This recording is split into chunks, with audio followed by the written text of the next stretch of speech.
दोस्तों नमस्कार। भिलाई में कल एक घटना घटी थी और घटना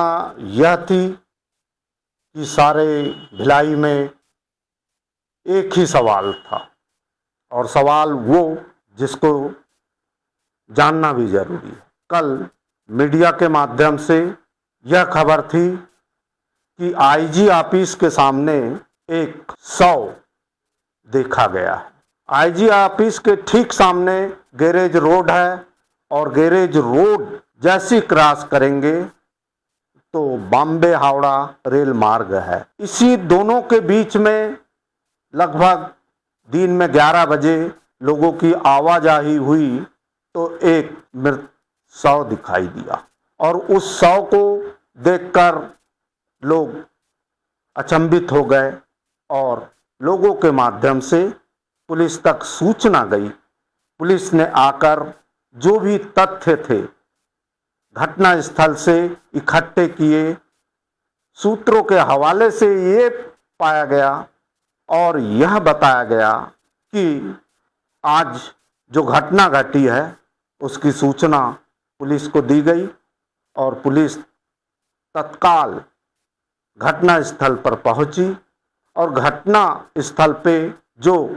घटना से जुड़ी आवश्यक तथ्यों को इकट्ठा किया और उन्हीं तथ्यों के आधार पर मृतक के जेब से एक पर्ची मिलती है। उस पर्ची से घटना को अंजाम देने वाले शख्स तक अर्थात अपराधी तक पहुंचने के लिए पुलिस ने जिस तत्परता, जिस सजगता और जिस सूझबूझ का परिचय दिया सही में सराहनीय और सम्माननीय है, क्योंकि घटना ही कुछ ऐसी थी और सभी के दिलो दिमाग में एक ही सवाल था, सभी के जहन में एक ही सवाल था और सवाल भी तो लाजमी था कि मृतक कौन है, मृतक कहाँ रहता है और मृतक के शव को देखकर घटना कैसी है और घटना को अंजाम देने वाला कौन है। ये एक रहस्य था जिसे पुलिस ने चंद घंटों में अपने तहकीकात के सूचना तंत्रों, यंत्रों की सहायता से यह पाया कि शेख शाहरुख खान अशरफ नगर दुर्ग, डिपरापारा दुर्ग निवासी था और वह इंदिरा मार्केट में एक साइकिल स्टैंड है वहां काम करता था और उसका मित्र था आकाश नंदनवार, जयंती नगर दुर्ग निवासी, पिता आनंद नंदनवार, जिसने आकाश की दोस्ती पुलिस ने जो तफ्तीश की उस आधार पर जो सामने आई उसे मैं बताना चाहूँगा कि अपराधी आकाश और मृतक शेख शाहरुख खान ये दोनों काफ़ी पुराने मित्र थे। 7-8 साल की दोस्ताना था, याराना था और घटना से जो निकल कर सामने आया है, पुलिस की जांच से तथ्यों से जो सामने निकल कर आया है तो मामला लेन देन का था और वह लेन देन भी कैसा। पुलिस सूत्रों के हवाले से मृतक शेख शाहरुख खान भी किसी अपराध के मामले में जेल आना जाना था और जमानत के तौर पर कुछ आकाश से एक मोटी रकम के तौर कर्ज लिया और उसे लगातार कभी स्विच ऑफ मोबाइल का या कभी घुमाना यानी नहीं देने की मंशा थी। उसके अलावा और कहीं से अन्य जगहों से भी उसका लेन देन था। आकाश इस बात से काफ़ी नाराज था, परेशान था और उसने एक साजिश रची, एक योजना बनाई और वह योजना भी काफी चौंकाने वाली थी। किंतु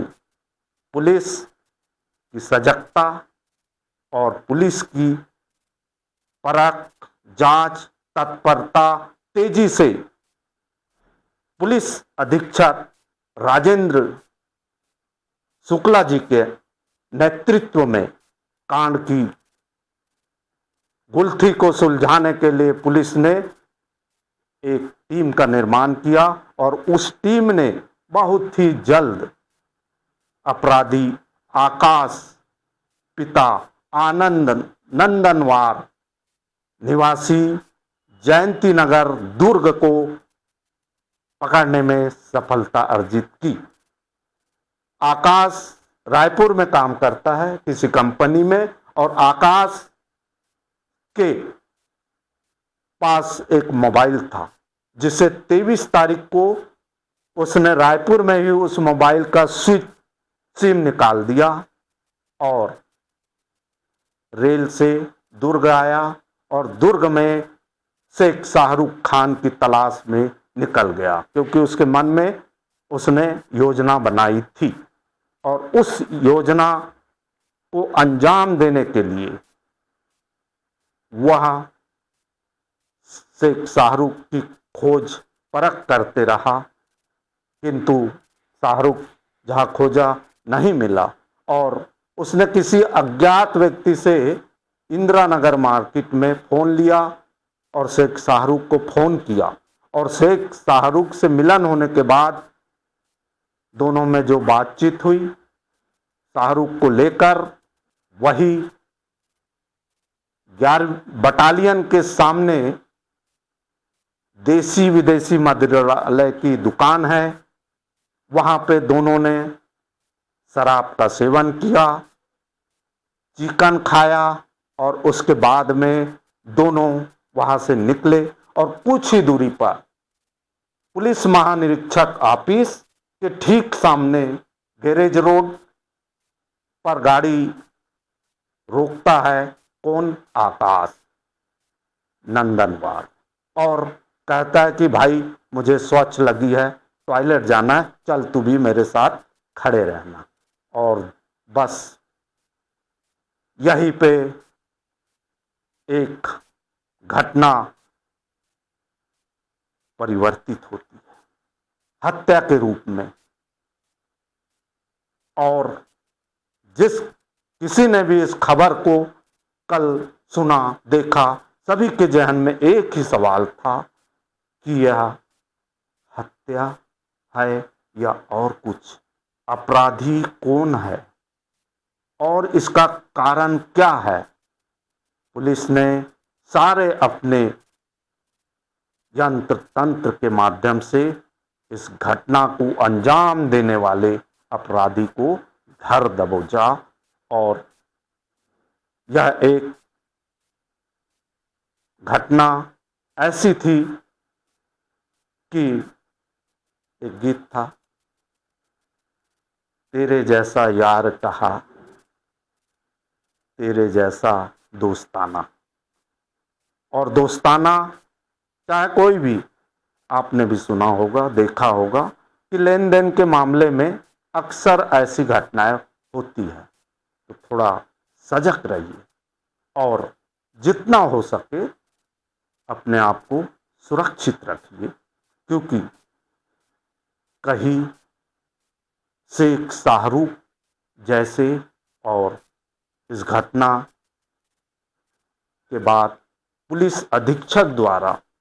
जिस तत्परता का परिचय दिया गया, जिस सूझबूझ का परिचय दिया गया है, वाकई में सराहनीय है। ऐसे अपराधों को रोक के लिए पुलिस की जनता को जो गुजारिश रहती है, जो आशा रहती है, जो अपेक्षा रहती है सुरक्षा के लिए, वह चंद घंटों में पुलिस और जनता का विश्वास बरकरार हो सका। इस हत्या की गुत्थी को सुलझाने के बाद पुलिस ने कल सुबह 11 बजे एक अज्ञात बॉडी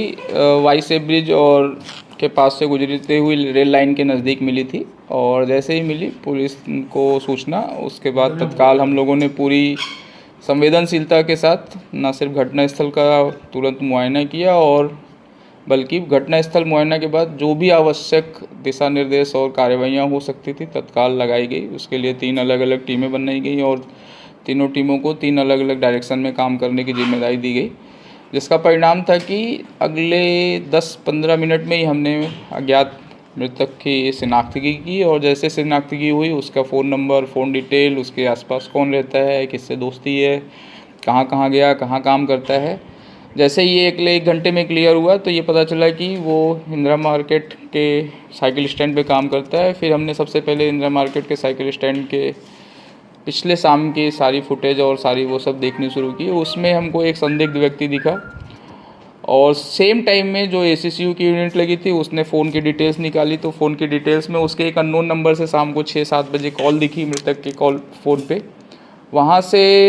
इंदिरा मार्केट में वो लोग कॉल की लोकेशन और फिर ये सब हमने कनेक्ट करना शुरू किया। फिर वो अननोन पर्सन का एक दूसरी जगह फुटेज दिखा जो बाइक में मृतक के साथ था, तो वहाँ से हम लोगों ने वो चीज़ें कनेक्ट करनी शुरू की और जो संदेह था और रात में 10-10:30 बजे तक मतलब क्लियर करके फिर आरोपी के मोबाइल नंबर्स की लोकेशंस, आरोपी का मोबाइल कब स्विच ऑफ हुआ, किससे कॉल किया, वो सब हम लोगों ने ट्रेस किया। बाकायदा लोकेशन और सीडीआर की एनालिसिस करते हुए उस जो संदेह को था उसको पुष्ट करके रात में हम लोगों ने जो आरोपी था उसको रायपुर से अरेस्ट किया और उसको लाकर फिर प्रॉपर पूछताछ की, तो जो बाकी चीज़ें भी थी वो स्पष्ट हो गई। पूरी कहानी थी कि वो उसने मृतक को करीब 1.5 लाख रुपए दे के रखे थे जो उसको ज़रूरत थी, बट मृतक जो है वो 4-5 महीने से उसको घुमा रहा था और इग्नोर कर रहा था। घुमाने से भी ज़्यादा वो उससे उसका कॉल भी नहीं उठा रहा था और उसको मिलने उलने से भी बच रहा था। तो उसको वो दिमाग में उसको खटका और उसने मतलब रायपुर से ही ये प्लान करके चला कि अगर आज पैसे नहीं मिलेंगे तो मतलब हम मार देंगे। तो वो रात में आया, शाम को वहाँ से चल के आया इंदिरा मार्केट में उसने बुलवाया मृतक को। मृतक उसके साथ गया, उसने जाकर बटालियन के पास की दारू भट्टी के पास में वहाँ से दारू और मतलब चिकन लिया और वो लोग खाए पिए और फिर घूमते घामते 32 बंगले के पास जब आए तो उसने मतलब टॉयलेट जाने के बहाने वो झाड़ियों के पीछे ले गया और वहाँ उसने उसको पहले धक्का दिया, फिर गिर जाने के बाद बगल में पत्थर से उसने उसके ऊपर अटैक किया और वहाँ पे उसने उसका मृत्यु कारित कर दी। तो टोटल घटना इतनी थी और अभी आरोपी हमारे गिरफ्त में है और उसके पास से मृतक का जो मोबाइल था जो घटना के बाद स्विच ऑफ हुआ और उसका सिम उसके पर्स से बरामद हुआ और जिस बाइक पे वो लोग घूम रहे थे वो आरोपी के पास से भी वो भी बरामद हुई। तो अभी हमने उसको अरेस्ट किया और आज रिमांड पे पेश करेंगे। तो ऐसे ही वीडियो से जुड़ने के लिए हम आपको ऐसी खबरों से रूबरू कराएंगे, खबरों की पूरे तथ्यों तक आपको पहुंचाएंगे। हमारा वीडियो कैसा लगा लाइक करें, शेयर करें, कमेंट करें और सब्सक्राइब करें। नमस्कार, मैं जी सुरेश कुमार आपसे फिर रूबरू होऊंगा ऐसी किसी समाचार के साथ। नमस्कार।